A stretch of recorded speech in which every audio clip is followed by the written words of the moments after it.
गुन्हेगारी पार्श्वभूमी असलेल्या कर्नाटकातील इंडीचे माजी आमदार रविकांत पाटील यांनी आता पुन्हा एकदा राष्ट्रवादी काँग्रेसचा रस्ता धरला आहे। त्यामुळे त्यांच्या समर्थकांनी भैया चौकात हे असे बॅनर लावले आहेत।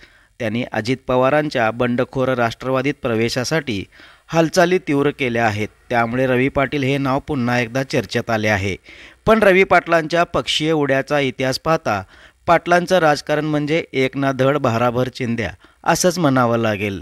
त्यांचा इतिहास आधी जनता दल, JDS, मग येडियुरप्पांच्या नेतृत्वाखालील भाजपात असा त्यांचा राजकीय प्रवास राहिला असताना 12 वर्षापूर्वी राष्ट्रवादीचे तत्कालीन प्रदेशाध्यक्ष मधुकर पिचड यांच्या उपस्थितीत माजी पालकमंत्री लक्ष्मणराव ढोबळे यांच्या पुढाकाराने त्यांचा पक्षप्रवेश झाला।